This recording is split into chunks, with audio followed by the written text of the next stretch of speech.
Assalamualaikum warahmatullahi wabarakatuh. Waalaikumsalam warahmatullahi wabarakatuh. Yang kami hormati Bapak Kepala SD Negeri 2 Bogor, yang kami hormati Bapak Ibu guru serta karyawan SD Negeri 2 Bogor. Pada kesempatan kali ini, saya dan rekan saya Bu Marina akan melakukan diseminasi modul 1.4 budaya positif.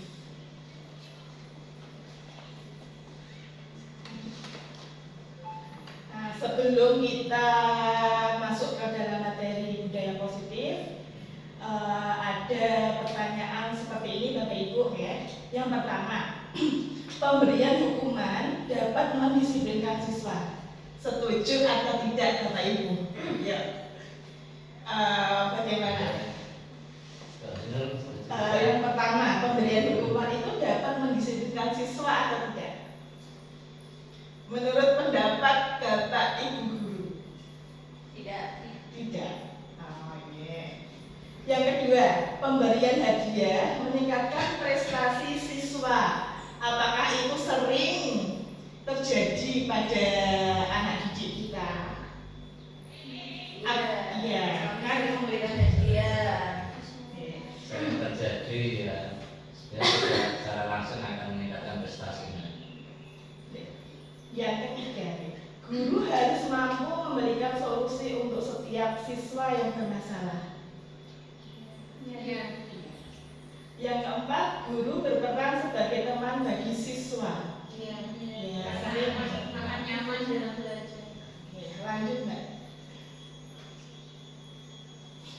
Dari beberapa pertanyaan tadi, bahwa sebagai pendidik, Anda diibaratkan sebagai seorang petani yang memiliki peranan penting untuk menjadikan tanaman tumbuh subur. Anda dapat memastikan bahwa tanah tempat tumbuhnya tanaman adalah tanah yang cocok untuk ditanami. Ki Hajar Dewantara menyatakan bahwa kita ambil contoh perbandingan dengan tumbuh-tumbuhan seorang petani yang menanam padi misalnya, hanya dapat menuntun tumbuhnya padi. Ia dapat memperbaiki kondisi tanah, memelihara tanaman padi, memberi pupuk dan air, membasmi ulat-ulat atau jamur-jamur yang mengganggu hidup tanaman pada padi, dan lain sebagainya.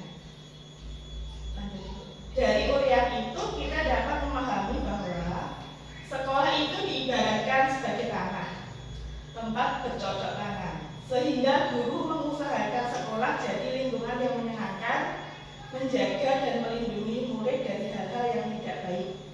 Dengan demikian, karakter murid tumbuh dengan baik. Sebagai contoh, murid yang tadinya malas menjadi semangat, bukan kebalikannya.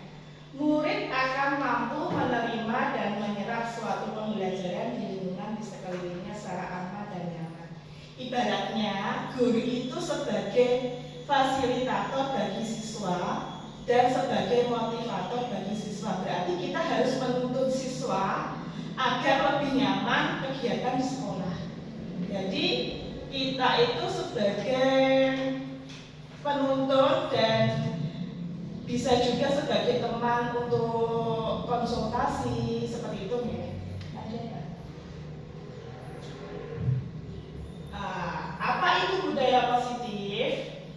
Ya, perwujudan nilai-nilai atau keyakinan universal yang diterapkan di sekolah. Nah, untuk materi tentang budaya positif, kita nanti akan pelajari perubahan paradigma belajar, disiplin positif dan nilai-nilai kebajikan, kebutuhan dasar manusia, motivasi perilaku manusia, posisi kontrol restitusi, keyakinan kelas, dan segitiga restitusi. Sebelum kita lanjut ke materi untuk budaya positif, cobalah buka kepalan tangan rekan-rekan guru semua. Ada yang A dan yang B. Cobalah bukan sobek kertas, tapi taruh barang berharga dalam kepalan Anda. Letakkan di salah satu tangan dan genggam. Buatlah kepalan Anda itu kuat. Nah, salah satu teman Anda seolah-olah akan membuka kepalan Anda. Bagaimana Anda mempertahankan berharga pada diri Anda. Kan dari pernyataan itu bisa saja teman Anda itu membujuk biar kamu bisa membuka kepala Anda. Bisa juga dirayu, bisa juga disuap. Apa saja agar dapat membuka kepala tangan Anda. Sesungguhnya yang memegang kendali itu adalah kita diri sendiri. Berarti harus yang mempunyai kontrol itu harus diri sendiri. Pembelajaran dengan paradigma baru. Pembelajaran ini dirancang berdasarkan prinsip pembelajaran berdiferensiasi sehingga setiap siswa belajar sesuai dengan kebutuhan dari tahap perkembangannya untuk mewujudkan profil pelajar Pancasila. Sebelumnya, profil pelajar Pancasila itu ada beriman dan bertakwa kepada Tuhan Yang Maha Esa, terus mandiri, bernalar kritis, kreatif, bergotong royong, berkebinekaan global. Dari itu, kegunaan dari profil pelajar Pancasila yang pertama, menerjemahkan tujuan dan visi pendidikan ke dalam format yang lebih mudah dan dipahami oleh seluruh pemangku kepentingan pendidikan. Yang kedua, menjadi panduan mengembangkan karakter bagi pendidik dan pelajar Indonesia. Yang ketiga, tujuan akhir seluruh pembelajaran program dan kegiatan di satuan pendidikan. Mengubah paradigma stimulus respon ke pendekatan teori kontrol. Stimulus respon, realitas, kebutuhan itu kita sama. Tapi melalui teori kontrol, realitasnya kebutuhan itu setiap orang berbeda sesuai apa yang dibutuhkan itu. Yang kedua, semua orang melihat hal-hal yang sama. Tapi dalam teori kontrol, setiap orang memiliki gambaran yang berbeda. Yang ketiga, kita mencoba mengubah orang agar berpandangan sama dengan kita. Tetapi dalam teori kontrol, kita berusaha memahami pandangan orang lain tentang dunia. Yang keempat, perilaku buruk dilihat dari sebagai suatu kesalahan, tetapi dalam teori kontrol semua perilaku memiliki tujuan masing-masing. Nah, dalam stimulus respon, orang lain bisa mengontrol kita misalnya sendiri, tetapi dalam teori kontrol hanya diri sendiri yang bisa mengontrol diri kita. Disiplin positif. Disiplin itu berasal dari kata disiplina, yang artinya belajar. Disiplin mengacu pada disiplin diri yang bertanggung jawab terhadap apa yang dilakukannya, berdasarkan nilai-nilai yang diyakini.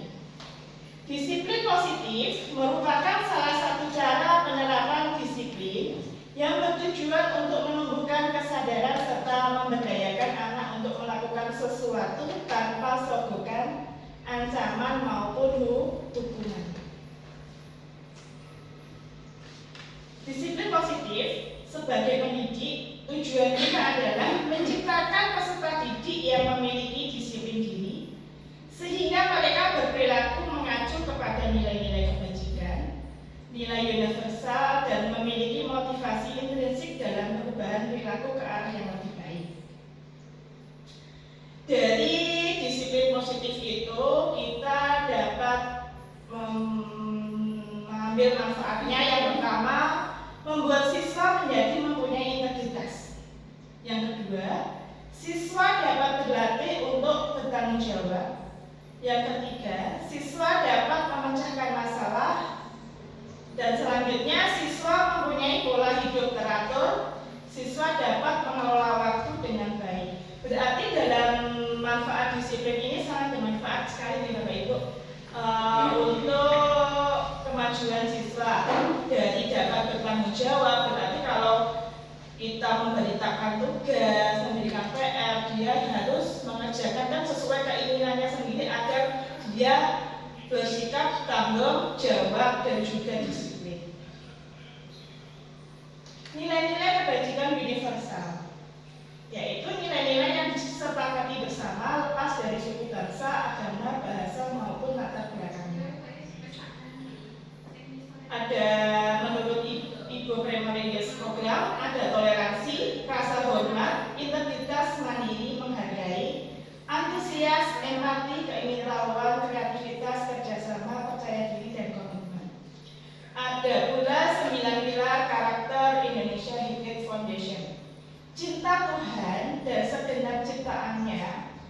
kemandirian, tanggung jawab, kejujuran, diplomatis, hormat dan santun, dermawan, suka menolong, percaya diri, kreatif, pekerja keras, kepemimpinan, keadilan, baik dan rendah hati, toleransi, kedamaian dan kesatuan.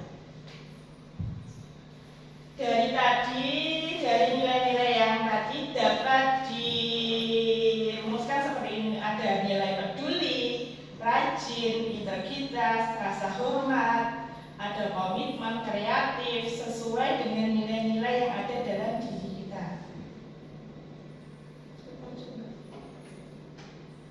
Yang ketiga, kebutuhan dasar manusia. Kebutuhan dasar manusia adalah sesuatu yang dibutuhkan manusia untuk mempertahankan keseimbangan kondisi psikologis dan fisiologis yang bertujuan untuk mempertahankan kehidupan dan kesehatan. Ada kebutuhan, ada 5: bertahan hidup, kasih sayang dan rasa diterima, penguasaan, kebebasan, kesenangan. Yang pertama, bertahan hidup. Contohnya kita memerlukan makanan, pakaian, tempat tinggal, keamanan, kesehatan untuk bertahan hidup. Yang kedua, kasih sayang dan rasa diterima. Contohnya rasa diterima, dihormati, berbagi, kerjasama, memerlukan perhatian, itu kebutuhan rasa kasih sayang dan rasa diterima. Yang ketiga, penguasaan. Ada harga diri, berprestasi, pemimpin, diakui dan didengar. Yang keempat, kebebasan. Ada mandiri, memiliki pilihan dan mencoba hal yang baru. Kelima, kesenangan. Bisa bermain, humor, antusias, tertawa. Contohnya, aku hebat kan, bisa bikin ibu guru kejar aku. Aku bosan belajar, mewarnai terus dalam kelas. Itu salah satu dari contoh dari kebutuhan. Nah, yang pertama. Bimo, seorang anak TKP, selalu berlari keluar kelas menuju jalan raya di depan sekolahnya yang ramai dengan kendaraan. Tingkahnya membuat guru Bu Ani bingung dan seringkali lari mengejarnya. Ada beberapa kemungkinan jawaban yang diberikan Bimo. Identifikasi kebutuhan yang dipenuhi Bimo. Menurut Bapak Ibu, dari pernyataan aku senang main kejar-kejaran dengan ibu guru, itu termasuk kebutuhan yang mana? Kebebasan. Dan dia suka yang kejar-kejaran dengan ibu guru, berarti ingin bebas ya. Yang kedua, Kesenangan. Dinda, seorang anak kelas 3 SD, begitu tiba di rumah pulang dari sekolah menangis, mengadu pada ibunya bahwa ia benci pada Ibu Rani. Menurut Anda, kebutuhan apa yang berusaha dipenuhi oleh Dinda jika jawabannya seperti ini? Ibu guru bilang, aku tidak boleh bersenandung sewaktu mengerjakan tugas. Katanya kelas harus tenang, tidak ada suara. Kan gak seru jadinya. Termasuk kebutuhan apa? Kesenangan. Kan dia suka serandung, suka menyanyi. Yang ketiga, ibu guru tidak menyapa aku hari ini, padahal aku pakai jepit rambut baru. Cinta dan kasih sayang, berarti kan dia memerlukan diperhatikan oleh ibu guru gitu guys. Yang keempat, aku bosan, masa belajarnya cuma gitu-gitu aja, dengerin ibu guru aja. Berarti apa? Coba kebebasan, pengen bebas. Kan pengen belajar itu gak harus baca, terus kan pengennya belajar di luar kelas, bisa belajar di perpustakaan seperti itu nggih. Aku sebel, gambarku tidak rapi, malah ibu guru menunjukkan ke teman-temanku di depan kelas. Penguasaan, kan dia punya gambar tapi tidak rapi terus diperlihatkan ke teman-temannya. Itu tadi ya. Lanjut Mbak. Yang keempat, motivasi perilaku manusia. Itu ada 3. Untuk menghindari kenyamanan atau hukuman. Biasanya orang yang motivasi perilakunya menghindari hukuman atau ketidaknyamanan akan bertanya apa yang akan terjadi apabila tidak melakukannya. Contohnya, kita saja pada waktu absensi ya. Nah, itu untuk menghindari tidak kenyamanan atau menghindari hukuman. Nanti kan ada konsekuensinya. Itu ya. Yang kedua, untuk mendapat imbalan atau penghargaan dari orang lain. Orang yang dengan motivasi ini akan bertanya, apa yang akan saya dapatkan apabila melakukannya. Contohnya, anak-anak kan sering mengerjakan tugas. Bu, kalau saya dapat nilai 100, nanti saya dapat apa? Nah, seperti itu contohnya ya. Yang ketiga, untuk menjadi orang yang mereka inginkan dan menghargai diri sendiri dengan nilai-nilai yang mereka percaya.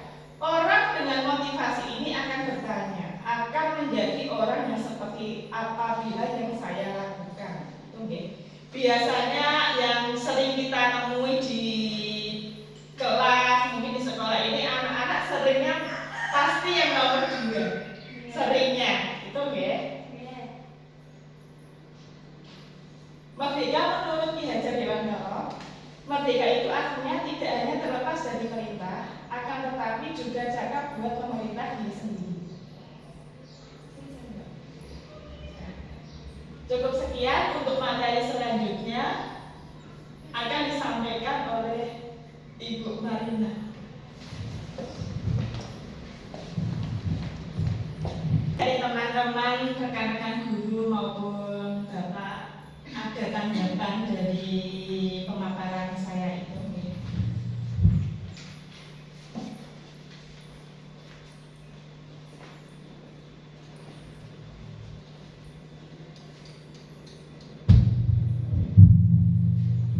Ya, terima kasih. Assalamualaikum warahmatullahi wabarakatuh.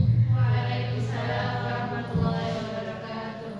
Bapak Ibu yang saya hormati, terkhusus Ibu Hesti Wahyuningsih selaku CGP yang telah melaksanakan diseminasi tadi yang saya banggakan. Langsung saja Bapak Ibu, saya selaku kepala sekolah SD Negeri 2 Klewor akan sedikit memberikan tanggapan dari apa yang telah disampaikan oleh calon guru penggerak di dalam diseminasinya, yaitu di modul 1.4 tentang budaya positif. Bapak Ibu, kalau kita perhatikan ini sebuah paradigma yang baru. Bisa terima kasih pada calon guru penggerak yang telah melakukan diseminasi terhadap guru-guru, rekan-rekan teman sejata di SD Negeri 2 Klewor. Kalau kita perhatikan dari awal sampai akhir tadi, ini sebuah paradigma baru, pandangan baru tentang kegiatan pembelajaran atau pendidikan. Kalau kita simak yang pertama tadi, ini terkait dengan ada pertanyaan tematik tadi, apakah hukuman bisa mendisiplinkan siswa? Apakah dia bisa meningkatkan prestasi? Apakah solusi harus dari guru dan sebagainya? Ternyata harus kita balik. Yang selama ini ada itu hukuman dari guru, berapa anak yang telah kita hukum, apakah akan membuat anak menjadi baik? Ternyata tidak, karena tadi sebenarnya disimulasikan pegangan tangan tadi.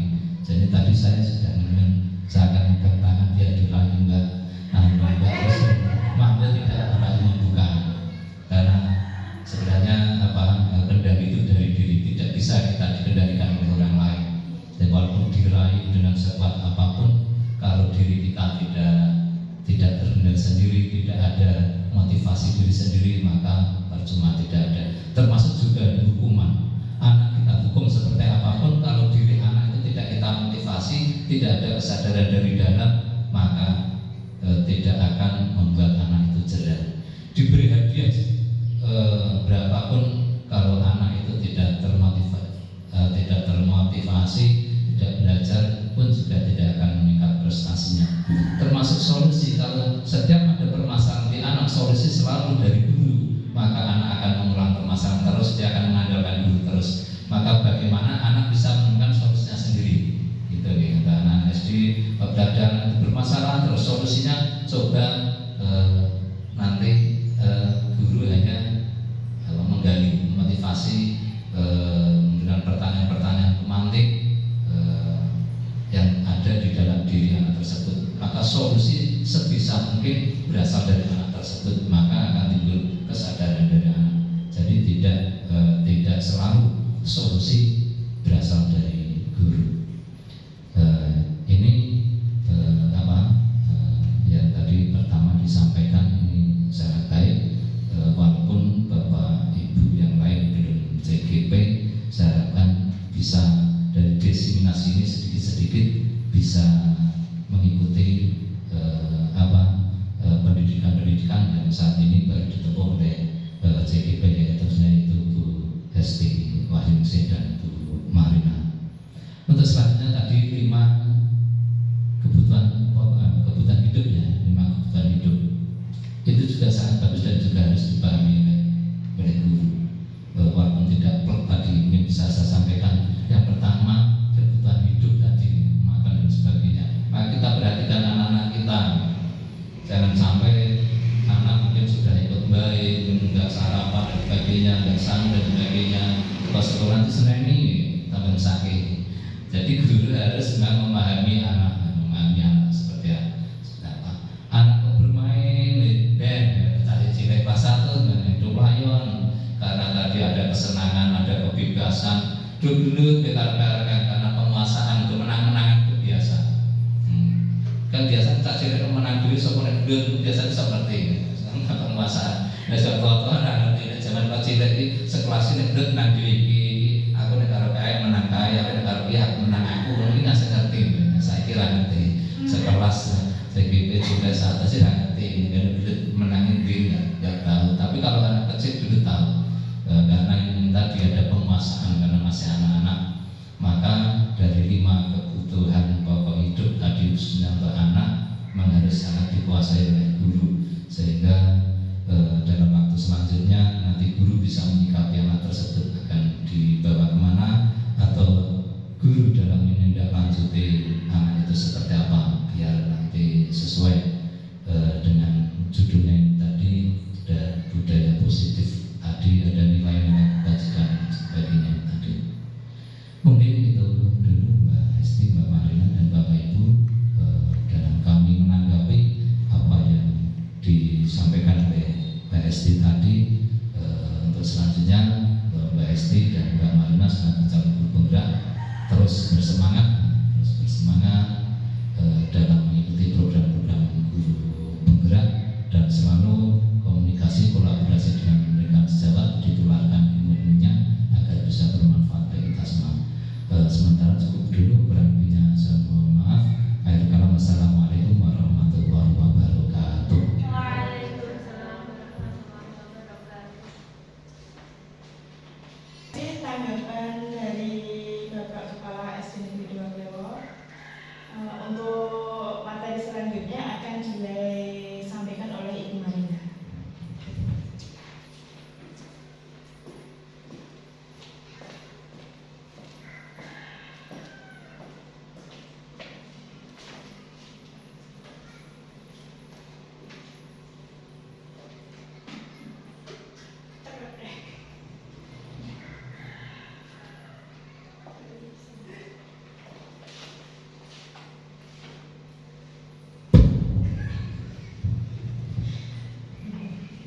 Terima kasih untuk kesempatan yang diberikan kepada saya. Sebelumnya, Assalamualaikum warahmatullahi wabarakatuh. Waalaikumsalam warahmatullahi wabarakatuh.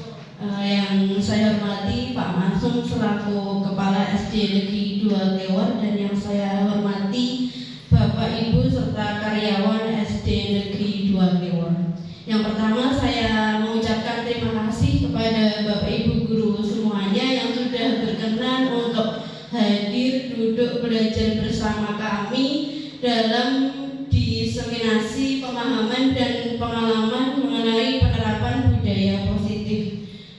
dari diseminasi ini kami bukan ingin menggurui Bapak Ibu guru, tetapi di sini kami hanya ingin membagikan apa yang telah kami terima di pendidikan guru penggerak, kemudian kita terapkan bersama. Kemudian harapannya adalah kita saling mengontrol, saling mengingatkan apabila ada yang kurang seperti itu ya Bapak Ibu.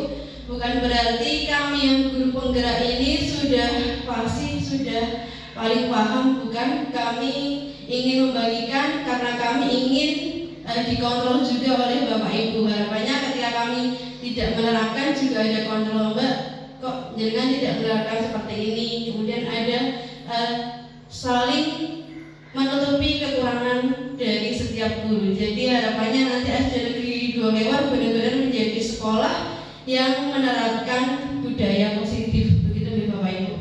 Lanjut berarti lanjutan modul yang ingin saya sampaikan, yang pertama yaitu keyakinan kelas, yang kedua tadi kebutuhan dasar, yang ketiga adalah posisi kontrol, dan yang keempat adalah segitiga restitusi. Lanjut.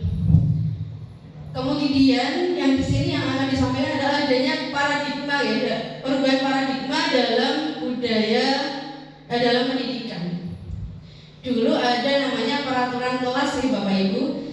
Kemudian sekarang ada perubahan paradigma. Mengapa kok keyakinan kelas tidak peraturan kelas saja? Saya ingin bertanya yang pertama. Mengapa ketika kita mengendarai sepeda motor kok harus memakai helm?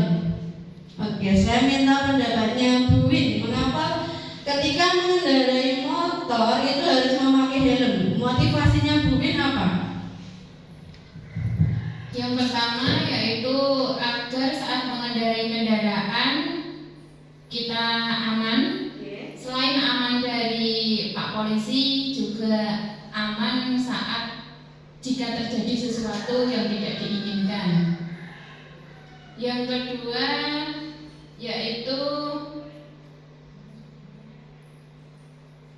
taat pada aturan lalu lintas. Terima kasih.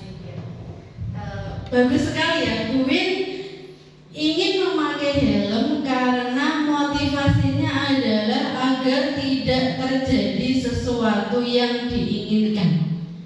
Maksudnya mungkin untuk melindungi kepala dan lain sebagainya. Bagus nih Ibu. Kemudian mengapa waktu corona nih Bapak Ibu, kita diminta untuk selalu memakai masker, kemudian mencuci tangan setiap saat. Itu alasannya apa? Coba Bu Iman.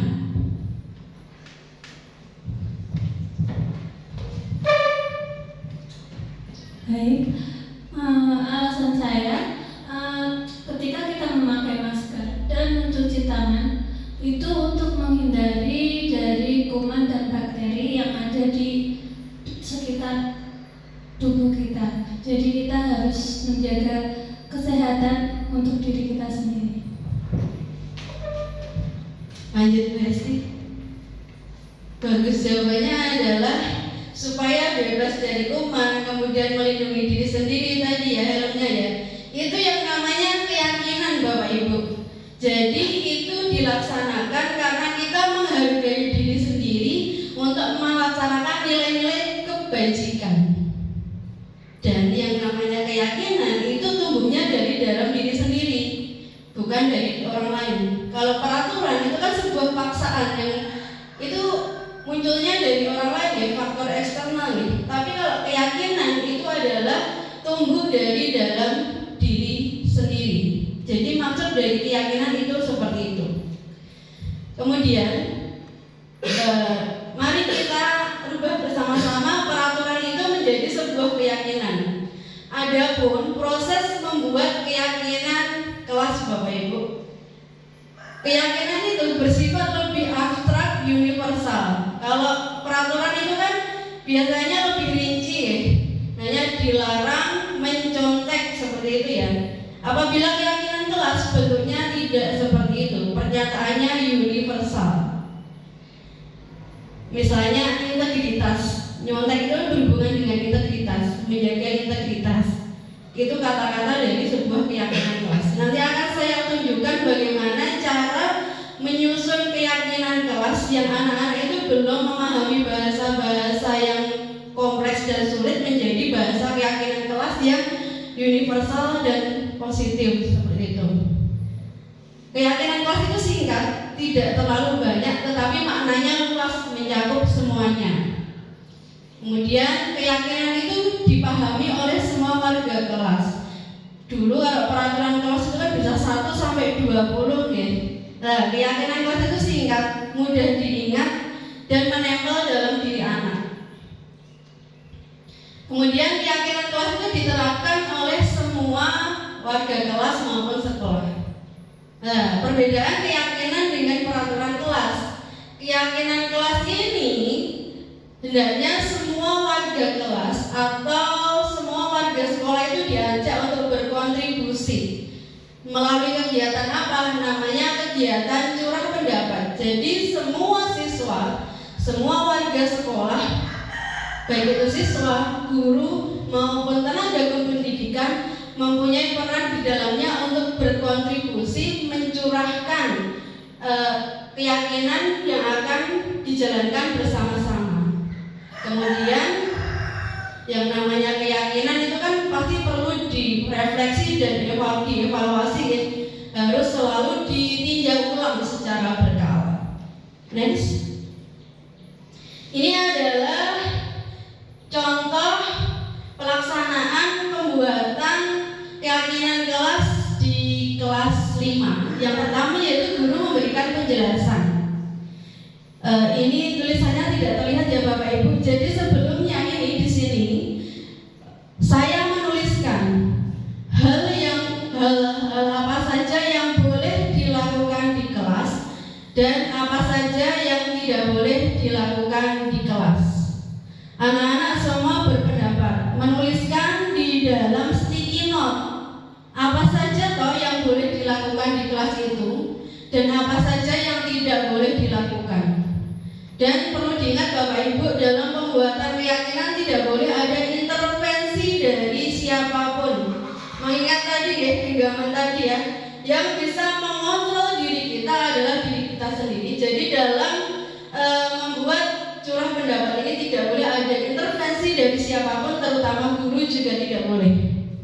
Kemudian tertuang di situ ada hal-hal yang boleh dilakukan dan tidak boleh dilakukan. Tidak bisa terlihat nih karena fotonya kecil. Tadi dihasilkan peserta didik itu menuliskan tidak boleh bullying. Kemudian apabila keluar kelas harus izin. Kemudian menghargai teman, menghormati guru. Kemudian tidak boleh memanggil nama bapak, nama temannya menggunakan nama bapaknya. Mereka bisa menuliskannya seperti itu. Kemudian kita sebagai guru mengarahkan, kalimat-kalimat yang tadi kita ringkas menjadi kalimat positif dalam suatu keyakinan kelas. Tadi contohnya adalah tidak boleh melakukan pembulian, menghormati orang lain. Kemudian tadi juga ada meminjam barang temannya harus izin. Jadi di keyakinan kelas disebutkan menghormati orang lain dan barang yang dimiliki. Next Ibu, ini adalah keyakinan kelas yang kami hasilkan. Jadi dari boleh dan tidak boleh tadi dibuat kalimat positif yang lebih simpel. Ini bukan berarti saya mengintervensi ya, tapi merubah kata anak-anak yang panjang tadi menjadi kalimat yang lebih simpel dan lebih positif seperti itu. Jadi dihasilkan beberapa keyakinan kelas, diantaranya adalah berkomitmen terhadap tugas. Di situ bisa mencakup disiplin mengumpulkan tugas, kemudian disiplin mengerjakan tugas. Kemudian ada berkomitmen terhadap tugas, salah satunya juga menjalankan piket nih Bapak Ibu. Kemudian yang kedua ada datang tepat waktu. Yang ketiga selalu bersikap positif, mencakup dari berkata sopan, sopan, kemudian bicara dengan guru menggunakan bahasa yang halus dan santun. Selanjutnya ada menghormati orang lain serta barang miliknya. Contohnya tadi yaitu meminjam barang temannya harus izin, kemudian tidak memanggil nama temannya, menggunakan nama bapaknya. Kemudian perlu merasa aman, terhindar dari kekerasan, kemudian perundungan dan lain sebagainya. Senantiasa membantu apabila ada temannya yang kesusahan, kemudian ada belajar dengan nyaman. Selanjutnya Ibu. Tadi sudah disampaikan oleh Bu Esti, kebutuhan dasar manusia ada 5. Saya di sini tidak perlu menjelaskan lagi karena tadi sudah dijelaskan oleh Ibu Esti. Yang ingin saya tekankan di sini Bapak Ibu, apabila terdapat peserta didik atau orang yang mempunyai sikap kira-kira tidak sesuai dengan nilai-nilai kebajikan atau nilai norma yang berlaku atau tidak sesuai dengan keyakinan kelas, berarti ada kebutuhan dasarnya yang tidak terpenuhi. Jadi guru itu harus memahami 5 ini. Misal pagi-pagi kok muridku ini biasanya semangat, kok terlihat ngantuk, lesu, ngeluntruk, kepalanya sudah disalahkan. Kita sebagai guru harus bisa memahami. Kemudian bertanya, oh ternyata ada kebutuhan bertahan hidupnya yang belum terpenuhi, belum sarapan. Kemudian bocah kok senengannya gelap terus, senengannya nek ra gawe masalah iki ora oke. Kemungkinan dia adalah rasa kebutuhan kasih sayang dan rasa diterimanya yang kurang. Mungkin dia kurang diterima di kelompoknya, jadi dia minta perhatian. Kemudian dia sering dibully, makanya dia ingin memperlihatkan bahwa dia itu hebat, seperti itu. Jadi dia ingin diterima oleh teman-temannya. Kemudian kebutuhan akan kesenangan. Lah muridku kok ketoke nek diulangi biasanya seneng, kok iki nguntruk banget wis akhir semester. Oh mungkin pengen piknik, lama tidak piknik, seperti itu ya Bapak Ibu. Lah itu guru harus paham. Kenapa kok murid saya terjadi permasalahan yang dianalisis berdasarkan 5 kebutuhan dasar ini. Kemudian selanjutnya Ibu, setelah kita memahami kebutuhan dasar, kita akan selanjutnya adalah mengenai 5 posisi kontrol. Tadi Bu Esti di depan sudah ada pertanyaan pemantik. Apakah hukuman itu efektif untuk mendisiplinkan siswa? Kemudian apakah memberi penghargaan itu efektif? Ya Bapak Ibu, kita bisa lihat dari 5 posisi kontrol berikut. Yang pertama, lanjut. Penghukum. Biasanya penghukum itu menggunakan hukuman verbal maupun fisik. Das, sat, seketika itu juga, tapi dampaknya luar biasa.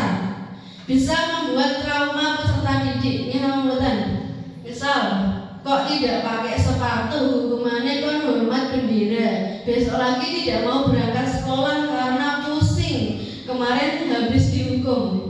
Jadi hukuman itu untuk era sekarang itu kurang efektif untuk mendisiplinkan siswa ya Bapak Ibu.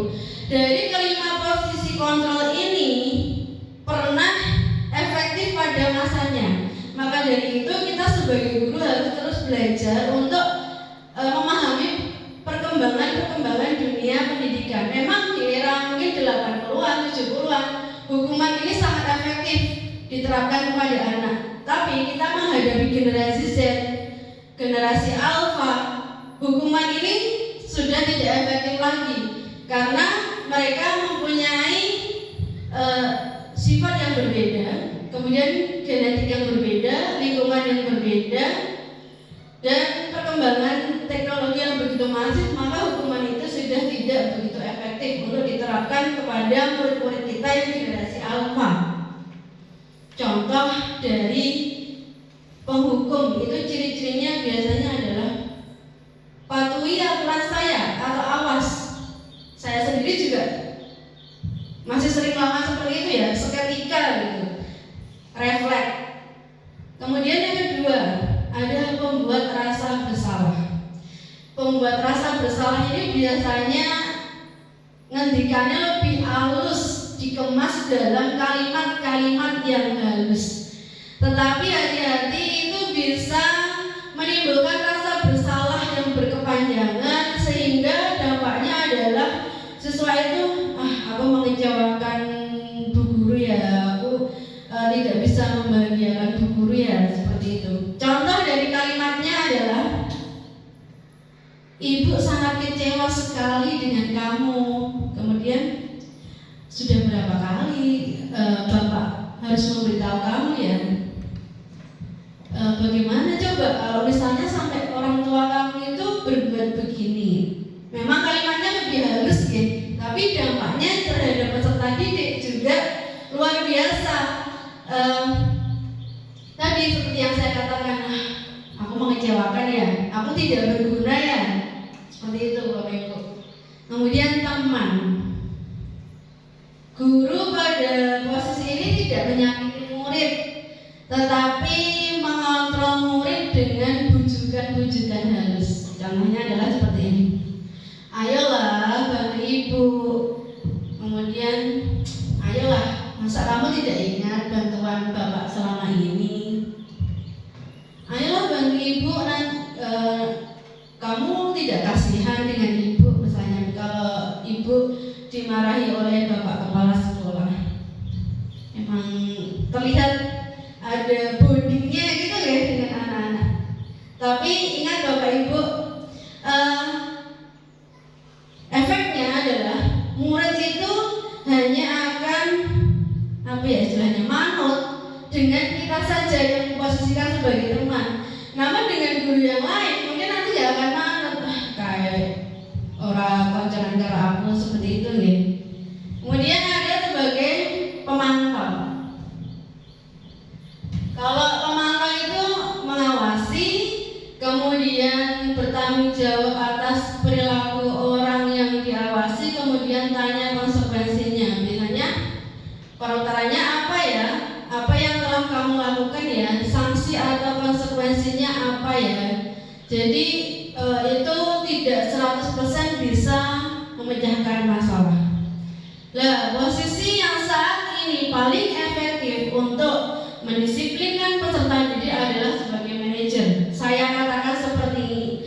Sementara kenapa Bapak Ibu, zaman berkembang, mungkin nanti ada penelitian baru yang menambah posisi kontrol berikutnya ya. Untuk saat ini posisi manajer adalah posisi yang efektif. Di sini posisi sebagai manajer yaitu guru itu ketika ada peserta didik membuat kesalahan, itu guru duduk bersama murid, berbicara, mencari apa yang dilakukan, apa kesalahan yang telah dilakukan, kemudian bersama-sama berdiskusi solusi yang akan dilakukan supaya kesalahan itu tidak terjadi lagi di kemudian hari. Contohnya, bentar Bu, apa yang kita yakini, kemudian jika kamu meyakininya, apakah kamu bersedia memperbaikinya? Lah, posisi manajer ini, lanjut Bu. Posisi manajer ini untuk menyelesaikan masalahnya yaitu menggunakan proses segitiga restitusi Bapak Ibu. Restitusi itu apa ya? Asing ya. Kalau hukuman, konsekuensi itu kita sebelumnya sudah sering mendengar. Tapi kok restitusi itu apa ya? Jadi restitusi itu adalah proses di mana kita menciptakan siswa itu di sekolah untuk memperbaiki kesalahan mereka. Jadi ketika mereka itu melakukan kesalahan,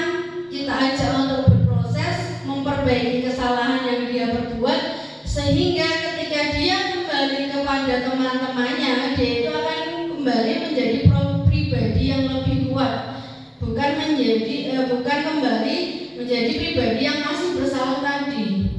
Tapi kita mengarahkan dia menjadi pribadi yang lebih kuat, bahwa dia sudah mencari solusi dari permasalahannya, mau mengakui kesalahannya, dan bisa menyampaikannya kepada teman-temannya. Posisi manajer menyelesaikannya dengan cara restitusi. Restitusi ini tahapannya ada 3, Bapak Ibu.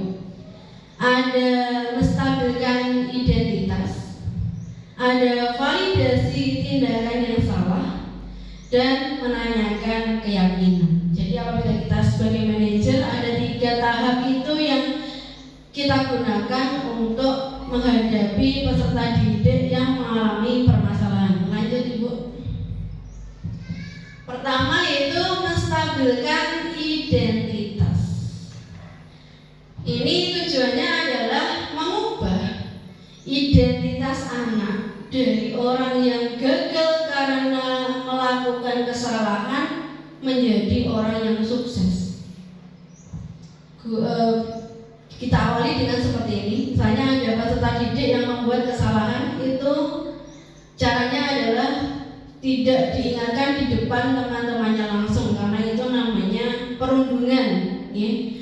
Jadi apabila kita ada peserta didik yang melakukan kesalahan, itu dipanggil di ruangan tersendiri yang hanya ada kita dengan peserta didik. Di situ kita bicara bersama. Pertanyaan pertama ditanyakan, tadi kamu melakukan apa? Kemudian pasti peserta didik akan bercerita apa yang telah dilakukan. Setelah peserta didik menceritakan apa yang telah dilakukan, kita sebagai guru itu melakukan penguatan. Tujuannya apa? Mengubah identitas dari gagal menjadi orang yang sukses tadi. Salah itu tidak apa-apa.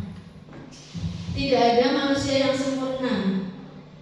Semua orang pasti pernah melakukan kesalahan. Bapak Ibu tidak tertarik mencari siapa yang salah, tapi Bapak Ibu ingin mencari solusi dari permasalahan ini. Kemudian kamu berhak merasa seperti itu. Ibu tahu perasaanmu. Pasti kamu ingin membela diri dan lain sebagainya, ya. Bukan kamu itu salah seperti itu, bukan, ya. Jadi kalimatnya adalah seperti ini yang pertama. Yang kedua, prosesnya adalah validasi tindakan yang salah. Bertujuan untuk membantu murid mengenali kebutuhan dasar apa yang ingin dipenuhinya. Seperti yang saya katakan di depan, bahwa ketika murid melakukan kesalahan pasti ada salah satu dari kebutuhan dasar itu yang tidak terpenuhi. Jadi di validasi tindakan yang salah ini kita berusaha mengeksplor kira-kira kebutuhan dasar apa yang ingin dia penuhi, sehingga dia melakukan sebuah perilaku yang tidak sesuai dengan nilai-nilai kebajikan. Guru biasanya berkata, padahal kamu bisa melakukan yang lebih buruk dari ini, ya. Ibu tahu kamu pasti memiliki alasan mengapa kamu melakukan hal tersebut. Coba ceritakan. Misalnya, saya tadi keluar kelas, saya tadi bertengkar dengan Doni karena Doni tidak izin kepada saya saat meminjam tipek saya. Jadi kan dia ingin dihargai, ya. Jadi ada satu kebutuhan dasar yang tidak terpenuhi. Yang ketiga ada, kamu patut bangga pada dirimu sendiri karena kamu telah melindungi sesuatu yang penting buatmu. Yang keempat, kamu boleh mempertahankan sikap itu, tapi kamu harus menambahkan sikap yang baru. Kemudian kita kuatkan di yang ketiga, menanyakan keyakinan. Hal ini bertujuan agar anak itu melihat kesalahannya dihubungkan dengan norma sosial dan nilai-nilai yang mendasari manusia berinteraksi dengan orang lain. Jadi kita berusaha, biasanya guru bertanya seperti ini, apa yang kita percaya sebagai kelas atau keluarga, atau guru bisa menanyakan seperti ini, kamu masih ingat kan keyakinan di kelas kita itu apa? Masih ingat Bu. Kemudian tadi yang kamu lakukan itu tidak sesuai dengan keyakinan kelas yang mana, misalnya menghormati dan menghargai orang lain. Kemudian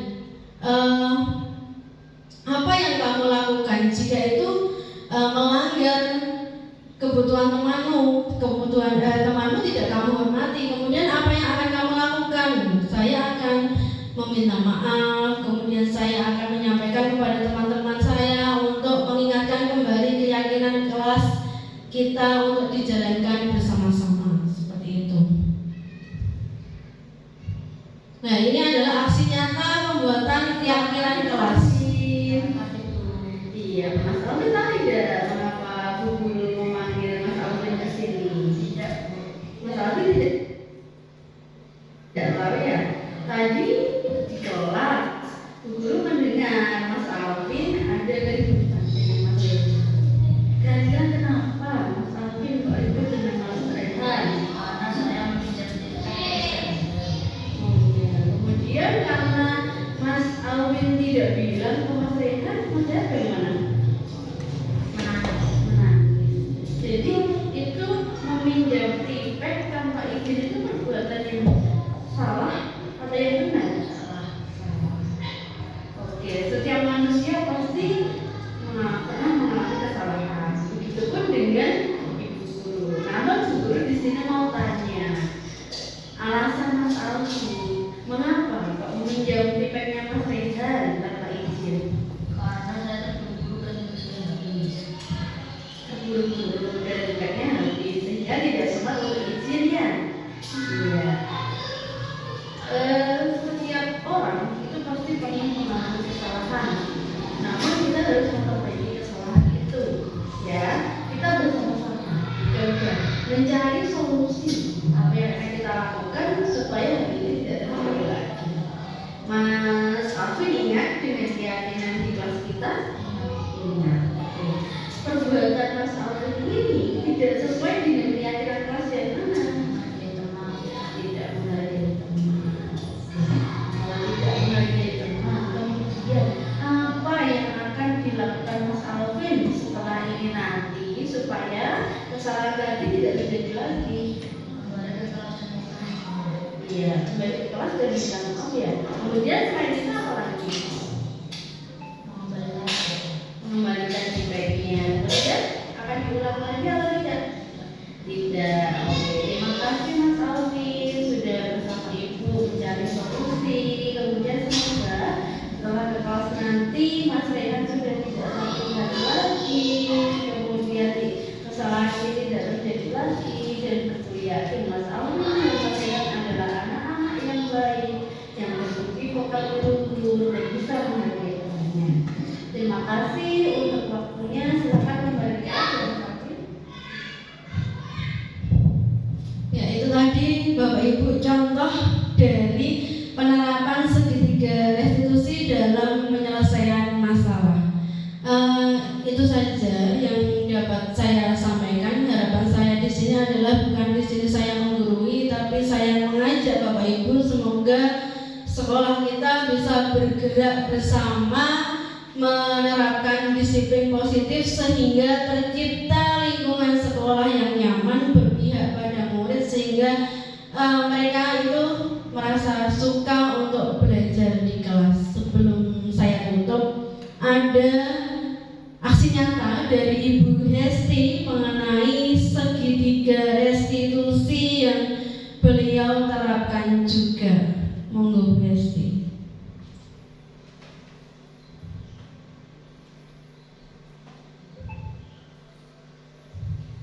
Langsung play mohon, nggak usah di-slideshow, nggak usah.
dapat kita lihat Bapak Ibu dari dua segitiga restitusi tadi, biasanya anak-anak itu setelah melakukan kesalahan, kalau kita tanya langsung di depan teman-temannya, ayo siapa tadi yang salah? Saya bukan saya, saling tunjuk dan lain sebagainya nih Bapak Ibu.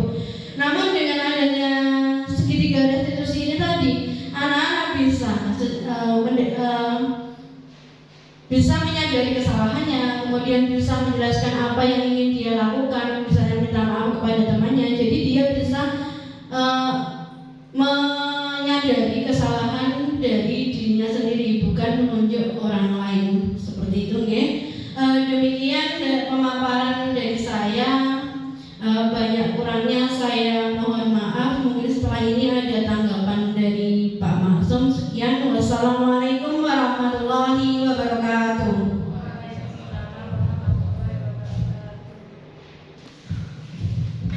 Ya, terima kasih Bapak Ibu semua yang saya hormati. Di sini saya akan melanjutkan, akan menanggapi apa yang telah disampaikan oleh calon guru penggerak, yaitu yang kedua yaitu Mbak Marina. Yang pertama, terima kasih tadi telah menyampaikan materi yang bagus sekali yang bisa langsung ditiru oleh Bapak Ibu. Walaupun Bapak Ibu guru belum guru penggerak, bisa menerapkan ini, bisa mengikuti walaupun belum guru penggerak.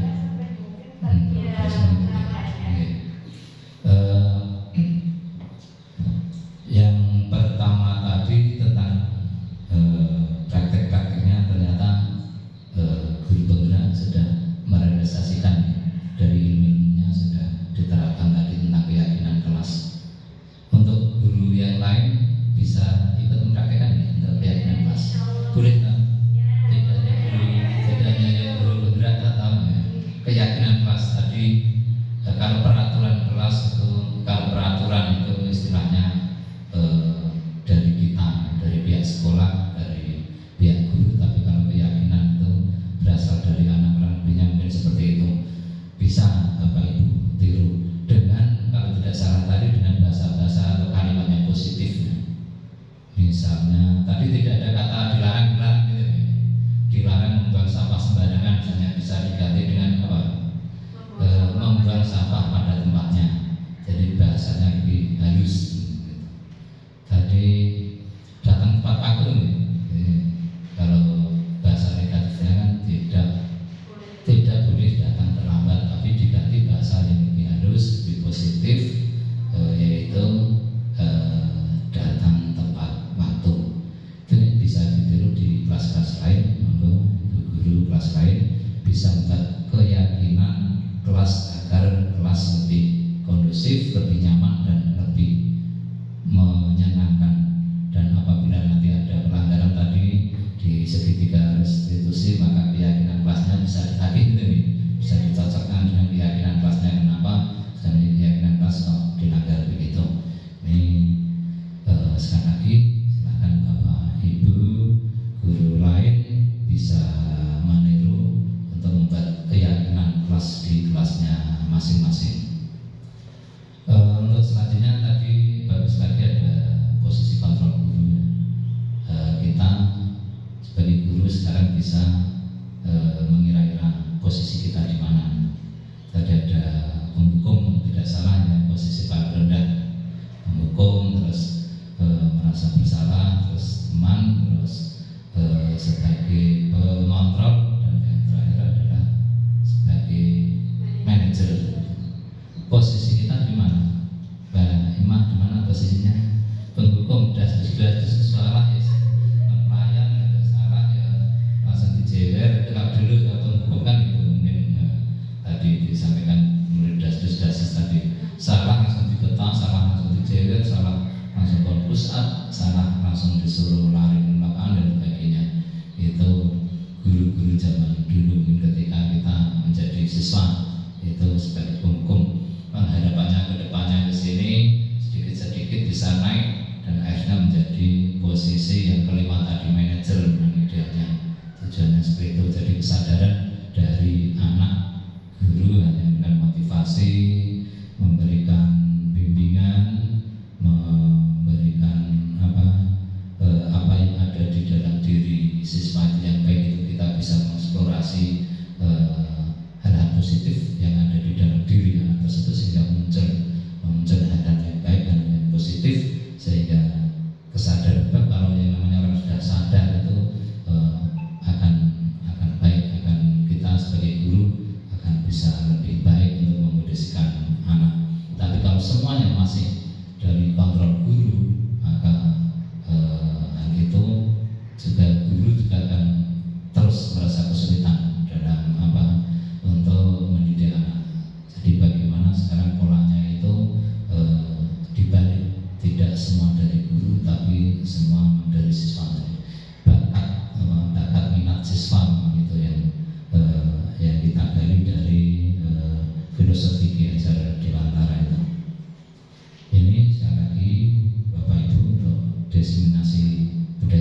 didiseminasikan. Malah saya sendiri tidak tahu kalau sudah melaksanakan ternyata gitu, ternyata sudah membuat keyakinan kemas teraku nah guru penggerak itu nopo itu orang dan mungkin bisa menginfo-info juga Pak, ini sudah saya keyakinan kemas saya tadi membantu juga jawab apa saya menjadi ayam ternyata dua calon guru penggerak di SD Negeri 2 Kelewar ternyata sudah sudah melakukan perubahan dan sebagainya, sudah melaksanakan sedikit-sedikit dari pendidikan yang didapatnya dari program guru penggerak ini. Itu Bapak Ibu tanggapan dari saya. Sekali lagi saya ucapkan terima kasih pada calon guru penggerak, terus bersemangat dan terus meningkatkan potensinya dan terus untuk berbagi praktek baiknya pada rekan-rekan sejabat khususnya dan sekolah secara keseluruhan. Begitu Bapak Ibu yang bisa saya sampaikan khususnya kepada Bu Hesti dan Bu Marina, semoga selalu sukses, selalu sehat dan bahagia. Demikian, terima kasih. Saya akhiri. Wassalamualaikum warahmatullahi wabarakatuh. Terima kasih atas waktunya dari rekan-rekan guru. Kalau ada kurang dan dalam penyampaian diseminasi pemahaman dan pengalaman penerapan budaya positif, kami mohon maaf. Saya akhiri. Wassalamualaikum warahmatullahi wabarakatuh. Waalaikumsalam warahmatullahi wabarakatuh.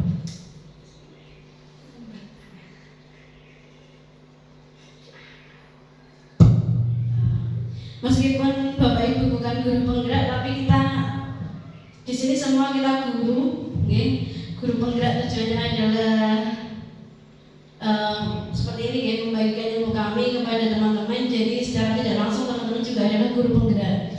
Di guru penggerak itu ada jargon seperti ini Bapak Ibu. Ketika saya nanti bilang guru SD Negeri 2 Kelewar tergerak, bergerak, menggerakkan, seperti itu ya. Kiri tergerak, bergerak, menggerakkan. Di sana kita mulai. Hadapnya kemana ya? Ini aja di depan sini semua Bapak Ibu sebagai penutupan bahwa kita mulai hari ini akan tergerak, bergerak dan menggerakkan peserta didik bersama-sama menuju pendidikan yang lebih berpihak pada murid sesuai dengan filosofi yang disampaikan oleh Ki Hajar Dewantoro.